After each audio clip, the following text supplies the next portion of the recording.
Assalomu alaykum qarindoshlar, assalomu alaykum İskender uka. Erkin Sabit efendim degandek bu millatning ichidan bir millatni uyg'otadigan erkakdan birisi chiqqan bo'lsa yaxshi bo'lardi debdi. U millatni uyg'otadigan erkaklar chiqayotgan bo'lishi mumkin. Lekin millat o'zi kim uyg'otyotidi, kim uxlatayotidi uni farqlantiramiz shu desa, u chiqqan odamni asos jihatdan bir axlatga aylanib ketadi. Axlatga aylanib ketadi. Tunigina o Nur TV'sining heliqi gacha balaga bulmoq yegizayotgan xotindek gap qilib bir nimalarni deb o'qidi Qur'onni. O'qib Qur'ondagi oyat bilan hech qanday munosabatsiz bir gaplarni qilib Payg'ambar alayhissalomning hadisiga ergishinglar degan Alloh deydi.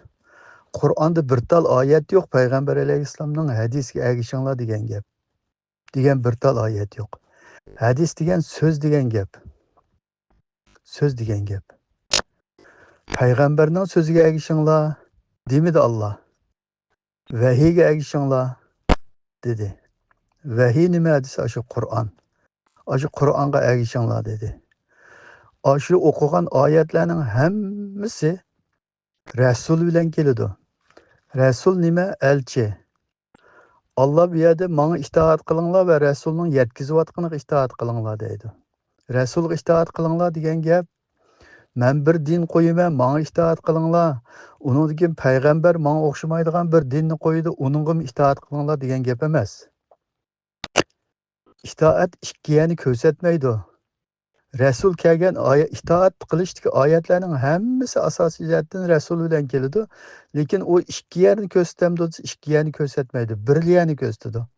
Alloh va Allohning rasuli desa Allohning so'zini Rasulning yetkazayotganligi, ya'ni elchilik vazifasini o'tab, shu so'zni yetkazayotganligini ko'rsatadi. Shu bir nimalarni deb, bir oyatlarni o'qib, bir narsalarni deb nima deydi desa, Allohning kitobini kichkin tafakkur qilinglar, bilinglar, izdaninglar, ma Qur'onni tafakkur qilinglar, ma Qur'ondan yomon chatnab ketdik deyotgan odamni bir turkum bo'lgunchilar chiqdi deydi. Bölgünçiler çıktı deydi. Ya bu milletning birlashib qilayotgan yo'g'on bir ishi bormi? Mushu millatda birlik bor desa kim ishini hozir? Uyg'ur millatida birlik bo'lsa, Uyg'ur xalqi birlashgan bo'lsa, Uyg'ur xalqi ittifoq bo'lgan bo'lsa, bu kunga qoladigan millatmi?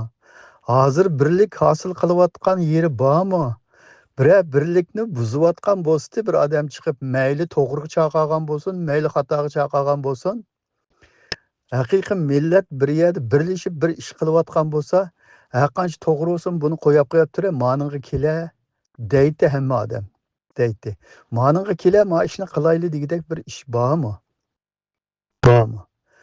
Chiqib og'ziga kelgan bir nimalarni so'zlab, arabcha bir nimalarni o'qib, Allohning kitobi bilan hech qanday munosabati yo'q bir tarjimalarni qilyotdi.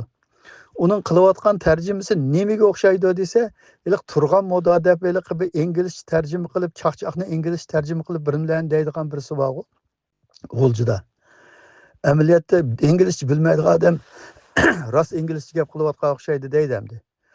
Uning shu gap qilish usuli asosiy jihatdan inglizchaga o'xshaydi.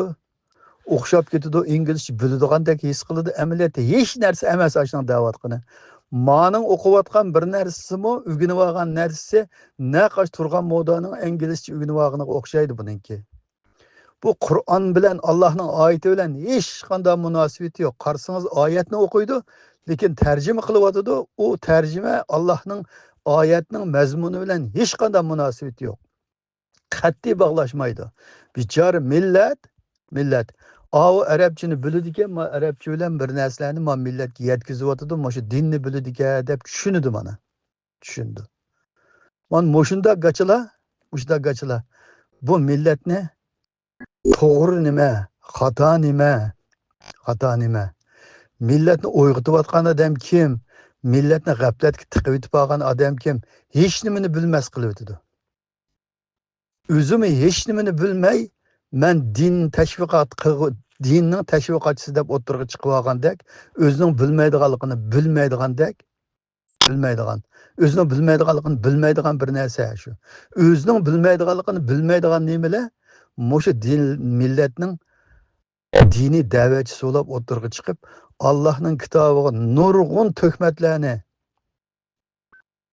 Allohga otib, payg'ambarga tuhmat qilib, mana mushundoq bir ishlarni qilib yuryapti hozir.